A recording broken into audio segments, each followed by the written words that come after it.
Hey everyone, welcome back to another chilling dive into the shadows of real-life crime.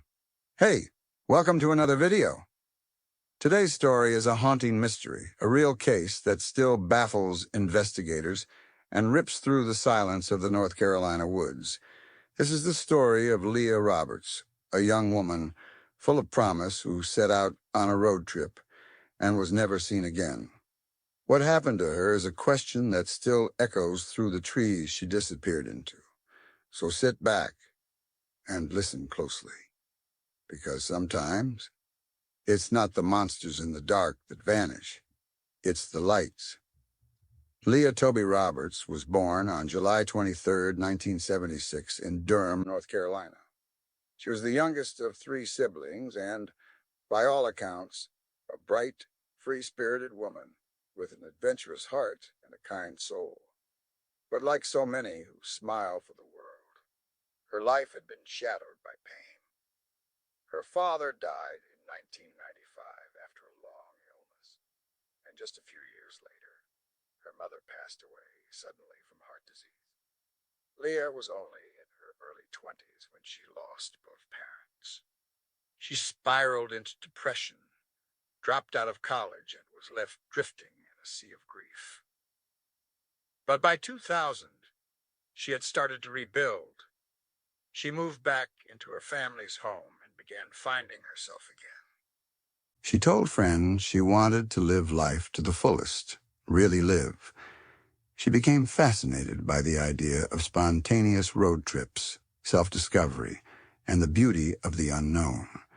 She was especially inspired by the writings of Jack Kerouac, particularly his book The Dharma Bums. The idea of taking to the road, chasing meaning through movement, struck a chord in her soul. Then one day, in March of 2000, Leah Roberts simply vanished. She told her roommate she was heading out for the day, and that was it. No packed suitcase, no long farewell, just gone. But Leah hadn't simply wandered off. A few days later, her Jeep Cherokee was found in a ditch, crashed deep within the dense woods of Bellingham, Washington, almost 3,000 miles from where she lived. That's where this story begins to unravel, because the wreck didn't make sense. Not to the cops, not to her family, not even to the terrain itself. The Jeep looked like it had been intentionally staged. Her valuables, her passport, her driver's license, her cat's toys, and even blankets were inside. Her car wasn't looted. Her cash was still there. It didn't look like a robbery, and there was no sign of Leah anywhere. Not a footprint, not a piece of clothing, nothing. Just the silence of the forest and the deep, unsettling absence of someone who should have been there. Investigators were stumped. From the outside, it looked like Leah had chosen to vanish. But the details told a different story. Let's rewind. In the days before her disappearance, Leah had been unusually contemplative. She gave away some of her belongings, withdrew a few $1,000s from her bank account, and left her cat with her roommate. But she didn't say where she was going. To her sister, she left a note and a song lyric, something cryptic about going on a journey and not to worry. Her family chalked it up to Leah's love for spontaneity and adventure. But as the hours turned to days, worry began to creep in. When police traced her debit card, they found several purchases made along the route toward the Pacific Northwest. She had bought gas, food, and even stayed at a motel in Oregon. All signs suggested she was traveling alone. Surveillance footage showed her Jeep pulling into a gas station, but Leah was never clearly seen. Was she just out of frame, or was someone else driving? The crash site in Bellingham added another layer of confusion. Her Jeep had careened off a steep embankment, but didn't show the kind of damage expected from a high-speed wreck. Investigators theorized the accelerator may have been wedged down to make the crash look dramatic, staged even. But staged by whom, and for what purpose? Inside the car, under a pile of clothes, they found a pair of pants with her ATM card tucked inside. Her favorite blanket draped over the passenger seat. It felt like Leah had tried to make the vehicle comfortable, as though she had spent time inside. And yet, there were no obvious signs of injury or blood, no drag marks, no footprints leading away. Just nothing, as though she had vanished into the trees like smoke. Then came the strangest discovery. Not far from the car, hidden in the brush, investigators found a set of footprints.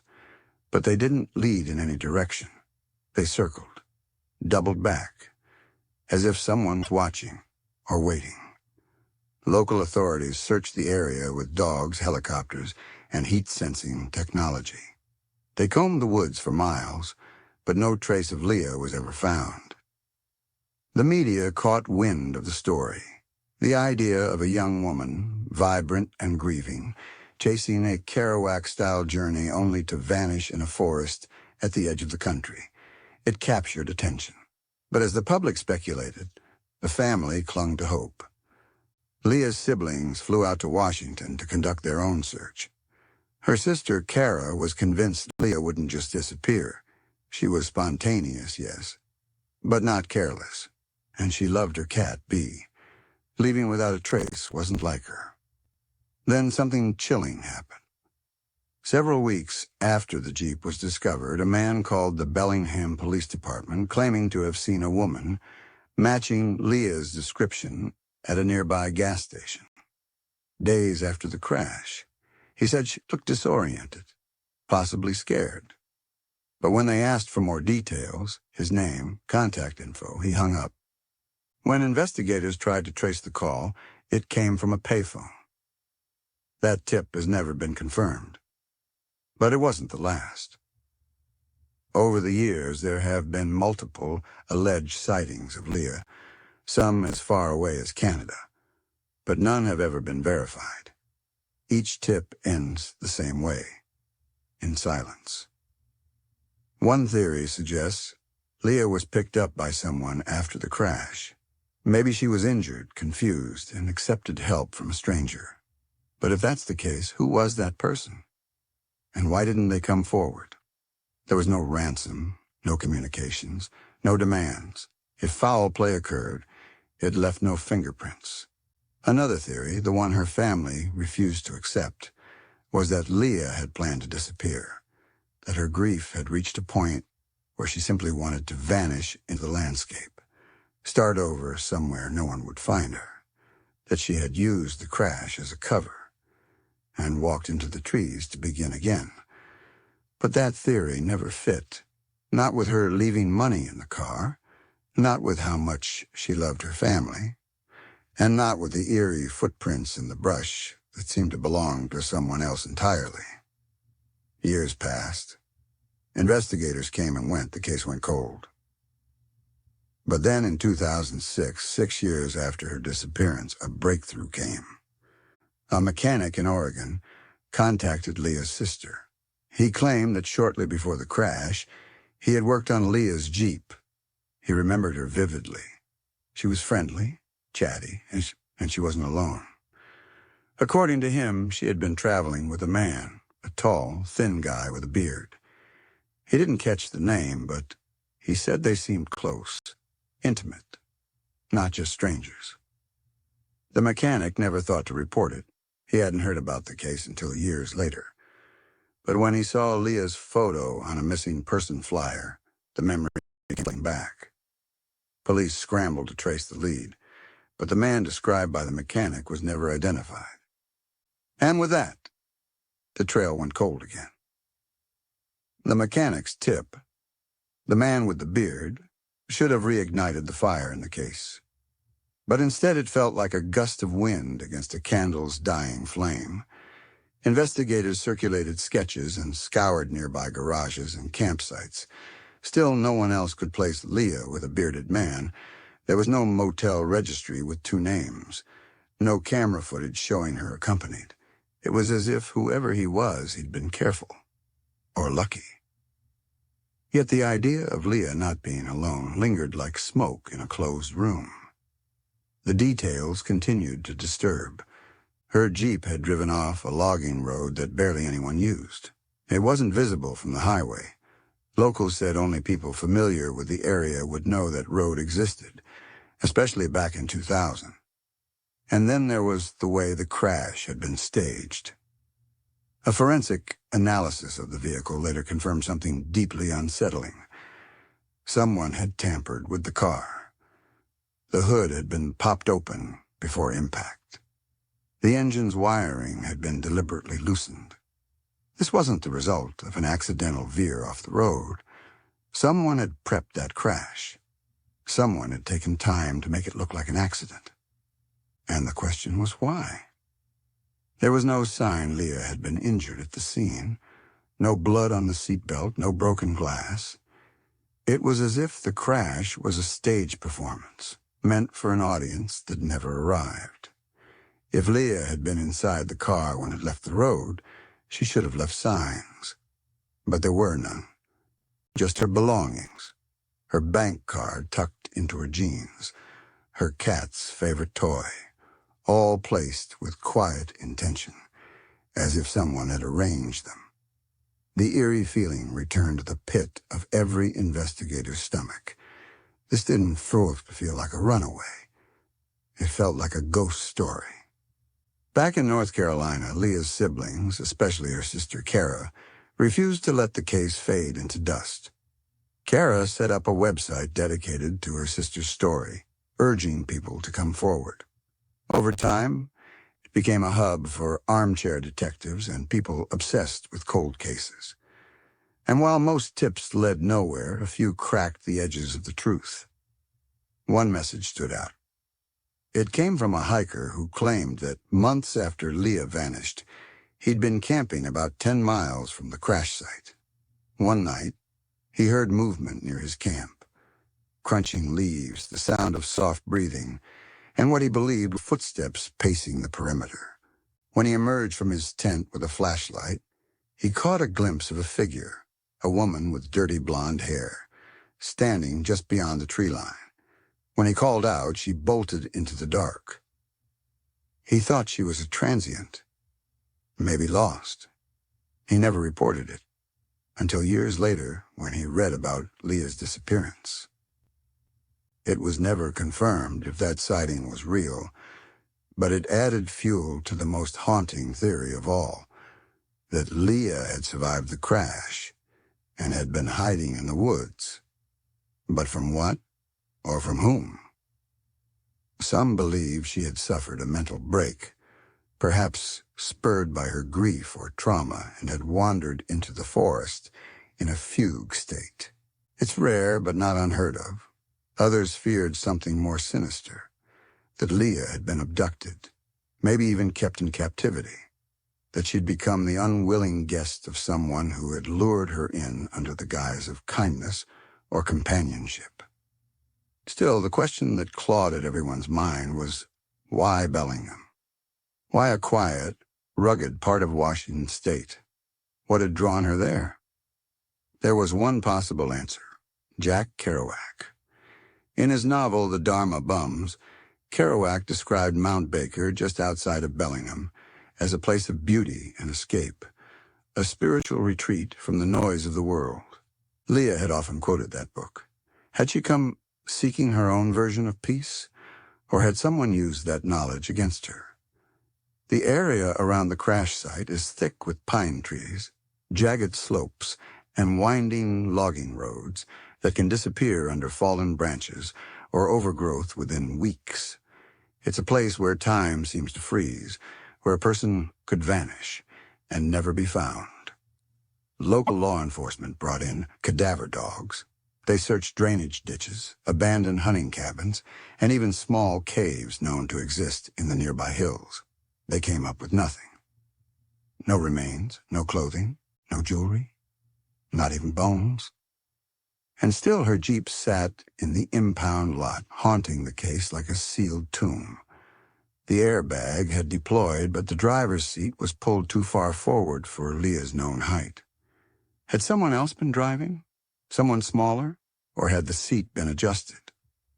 After the crash. It felt like every answer only deepened the mystery. In the months that followed, Kara Roberts returned to Washington multiple times. She handed out flyers, sat with locals in diners, and asked questions. She walked the roads near the crash site herself, trying to understand her sister's last steps. But no matter where she turned, there was only silence. One night, during a visit in late autumn, Kara drove to the crash site alone. She parked, turned off the engine, and waited, just to feel the space where her sister may have drawn her last breath, or maybe her first steps into something darker. The wind howled through the trees, and Kara sat in that freezing silence for hours. She said later that she felt Leah's presence, but nothing else. The road leading to that site has become a place of pilgrimage for some, a scar carved into the earth, etched into the memory of those who still care. Hikers pass it by with a curiosity. Locals avoid it after sunset, because everyone remembers what happened there, or what didn't. The internet helped keep Leah's case alive. True crime blogs and YouTube channels began to discuss her story. Reddit threads lit up with theories. People pored over the timeline, her purchases, even the music she listened to during the drive. Everyone wanted to solve it. But the more eyes focused on the case, the more elusive it became, like a shadow shifting just out of reach. Years turned into decades. Then in 2011, 11 years after Leah vanished, a curious item surfaced. A former Bellingham resident, now living in Seattle, was cleaning out an old box of belongings when he came across a silver ring. It was engraved with the words, "Follow your bliss."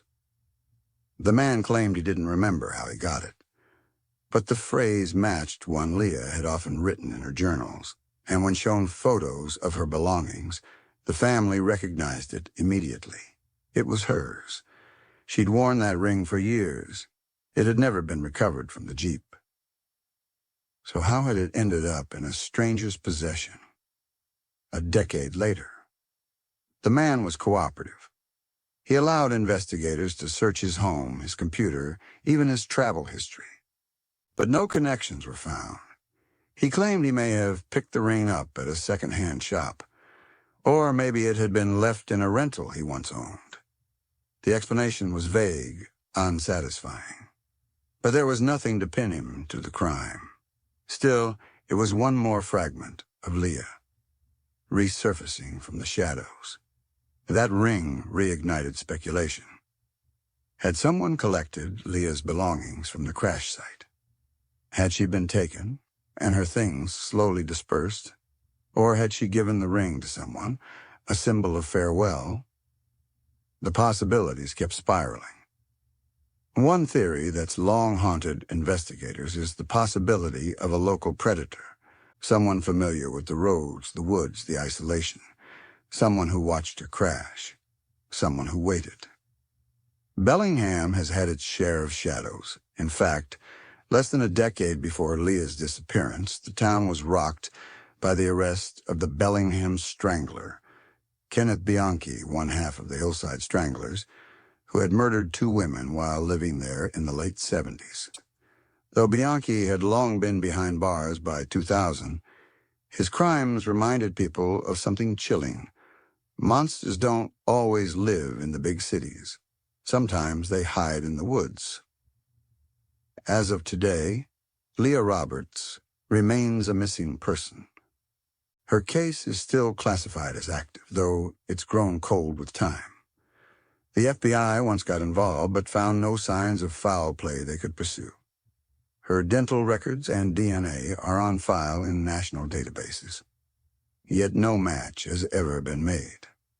The people who knew Leah describe her as artistic, soulful, wounded, but healing. She wasn't reckless, she wasn't naive. She believed in meaning and finding truth. Her vanishing feels like a contradiction. She didn't just slip away. She was taken by something or someone, or perhaps a moment too heavy for even her brave spirit to carry. To this day, her family holds out hope. And maybe that's what haunts this case the most.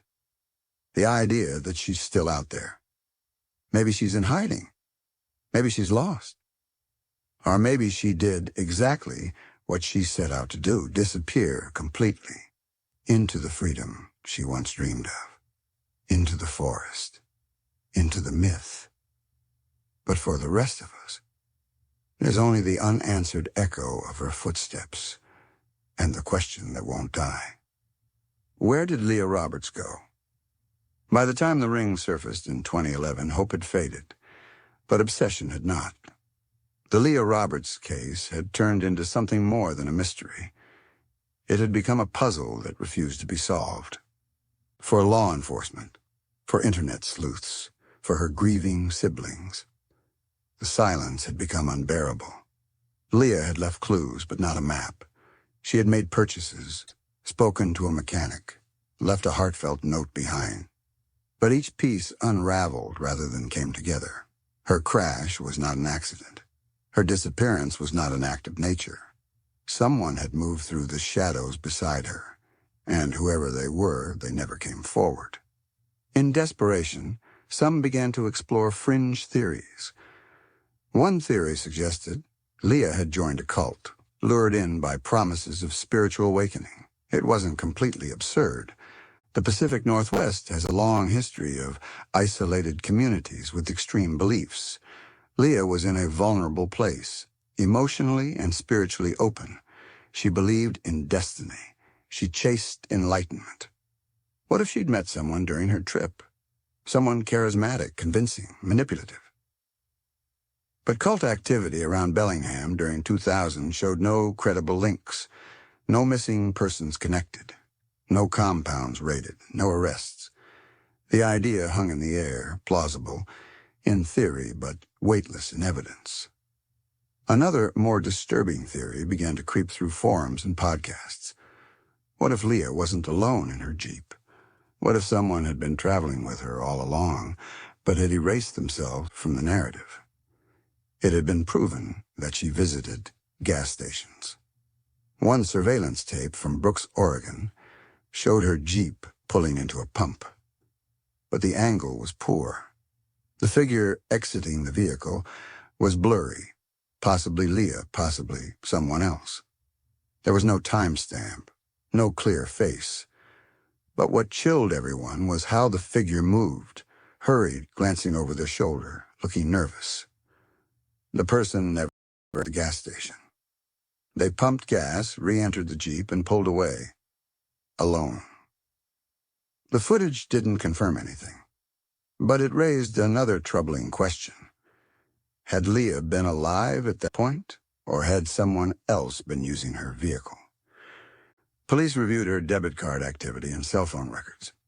There had been calls made from her phone, mostly to her voicemail, which some saw as a sign that someone else had access and was checking to see if there were messages. But the pings stopped once she reached Washington.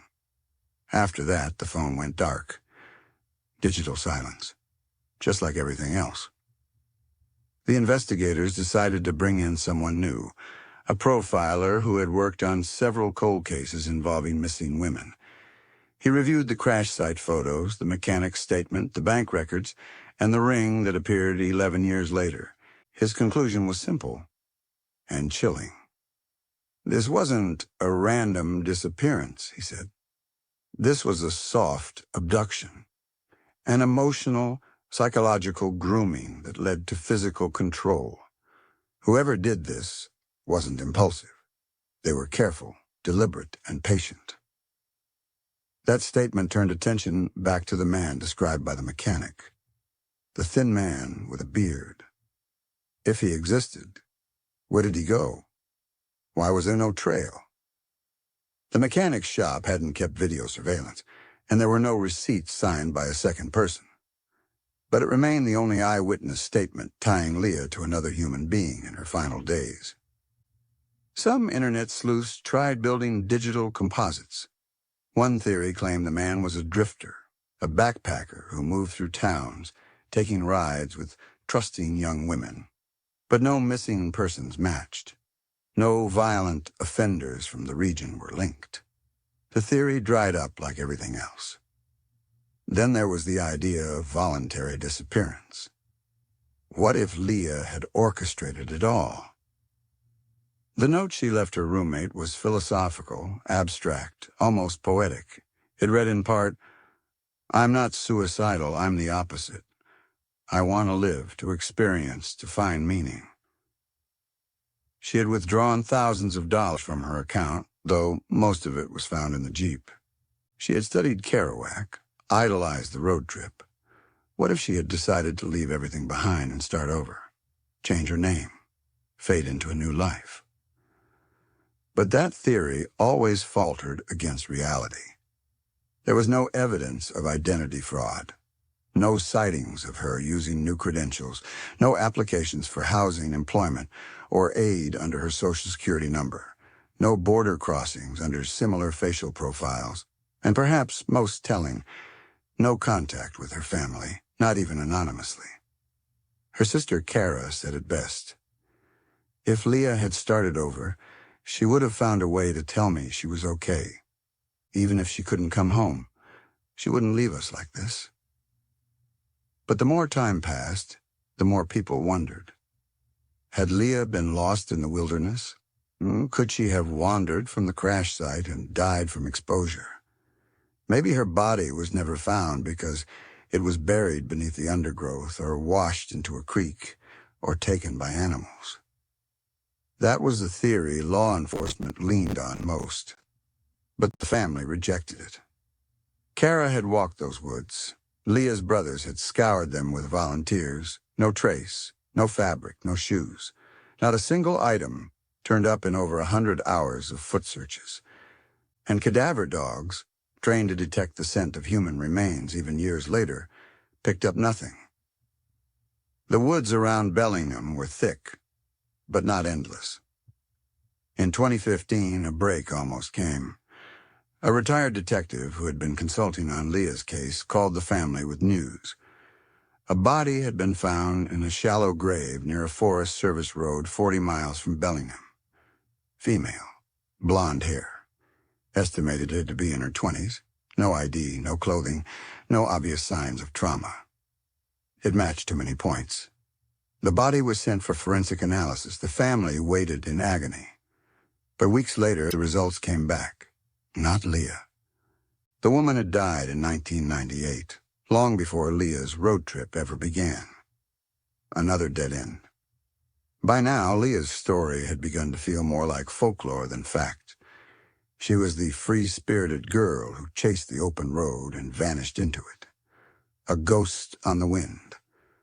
Her photos, eyes bright, hair wild, were passed around with captions like, "The girl who disappeared chasing meaning," but those who knew her hated that narrative. Leah wasn't a myth. She was a person. She had dreams, flaws, fears, a favorite sweater. She was a sister, a friend, a daughter, and someone had taken her, even if no one knew how.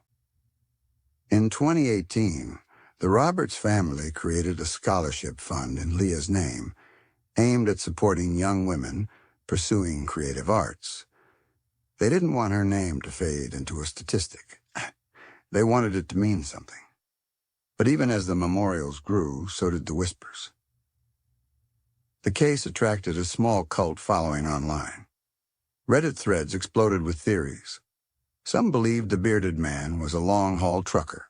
Others speculated Leah had been the victim of a human trafficking operation.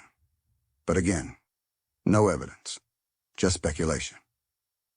One Reddit user claimed they had met a woman in Northern California in 2002 who called herself Ellie, had a Southern accent, and spoke cryptically about losing herself to find herself. The user posted a photo, but the woman in it was turned away, face obscured. Could it have been Leah? The angle was too vague to confirm. More disturbing were the emails that began arriving at Kara's public inbox. One said, "You're looking in the wrong place. She's not lost. She's hidden." It came from a temporary email account. IP address scrambled through proxies, untraceable. Another email simply said, "She didn't crash. She was left." Cryptic, mocking, sinister. The FBI investigated but found no way to link the emails to a real sender. It was likely the work of a cruel hoaxer. But for Kara, they reopened the wound all over again. By 2020, the case of Leah Roberts had reached its 20th year. 2 decades of silence. 2 decades of rumors. Her siblings held a vigil near the crash site, attended by dozens of supporters, locals, hikers, and podcast fans who had followed the case. They lit candles, left flowers, read passages from the Dharma bums. And yet the forest gave no answers. Just as it had the day her jeep was found, the air was still, cold, watchful. The same trees stood guard. The same wind moved through the pine needles. Somewhere out there, the truth remained buried, beneath years of silence, under layers of wilderness, maybe in someone's memory or guilt or fear. A young woman had vanished in daylight in a country with satellites, cell phones, and surveillance. She had left behind almost everything, except her presence, which still clung to the trail like fog. And as one investigator once whispered while standing at the site, sometimes the scariest crimes don't leave blood. They leave echoes. 2 decades gone, 20 birthdays missed, no knock on the door, no call in the night. Leah Roberts had vanished without a trace, and still, her name wouldn't die. Because every once in a while, just when her story began to fade, something brought it back. In 2022, a former Bellingham forest ranger came forward with a strange memory. He recalled a fire watch shift from the spring of 2000, just weeks after Leah's jeep had been found. He spotted a column of smoke deep in the woods, in an area rarely used by campers. It was miles from any trail. He was scheduled to investigate the next morning, but by the time he arrived, the area was empty. No fire pit, no tent. Just scorched grass, cigarette butts, and a half-burned copy of the Dharma bums. He didn't connect it at the time. He didn't even report it. But the moment he read Leah's name in an anniversary article, it clicked. He dug up an old journal he kept while on the job, and sure enough, there it was. March 24th, 2000. Unidentified campfire, Southern Ridge. Book fragments found. Police researched the area but found nothing. The forest had grown over the site, but for a brief moment the fire sparked again, and the questions reignited. Had Leah camped there after the crash? Had someone else been with her? Why that book? Some believed it proved Leah had survived the crash and made it deeper into the woods. Others saw it as evidence that someone, perhaps the man with the beard, was playing with investigators, leaving breadcrumbs that led nowhere. Because that's how it always was. For every flicker of hope, a wave of doubt followed. Every clue ended in fog. And through it all, one truth remained. The forest never gave up Leah. The Roberts family did everything they could. They hired private investigators, forensic experts, behavioral analysts. They followed every tip, no matter how absurd. Once a man from Canada claimed Leah was living under a new identity in a commune in British Columbia. The family traveled there. It was false. Another time, a woman in Montana posted online that she was Leah, until it was proven she was suffering from a mental illness and had made similar claims before. All noise, no signal. The sheriff's department in Whatcom County kept the case open, but they admitted the trail had gone dry. At this point, one officer said, "It's about a miracle or a confession." And yet there's something about Leah's case that feels unfinished, unresolved, like it's waiting for one final chapter. Maybe that's why it sticks with people, because deep down, we all fear what happened to her. The idea that you can be living your life one moment and gone the next, that someone can watch you, follow you, and erase you without a trace. Leah's disappearance is a mirror reflecting our deepest vulnerability. The possibility that the world is not only dangerous, but indifferent. Her story doesn't end in a courtroom. There's no mugshot, no justice, just silence. But sometimes, silence screams the loudest. Let's revisit the facts. Leah left home without telling anyone where she was going. She traveled across the country, stopped at various motels and gas stations. She spoke to a mechanic who remembered her not being alone. Her Jeep was found totaled in a remote area. No blood, no signs of injury, but clearly staged. Her valuables were left untouched. A ring resurfaced years later. A burned book. A mysterious email. Unconfirmed sightings. And then, nothing. If it was foul play, the person responsible has never spoken. Never made a mistake. Never returned to the scene. If it was Leah's choice to disappear, she pulled off one of the most perfect vanishing acts in modern memory. But the evidence, it points to something else, something calculated, something personal. Let's imagine for a moment the version that keeps some investigators awake at night.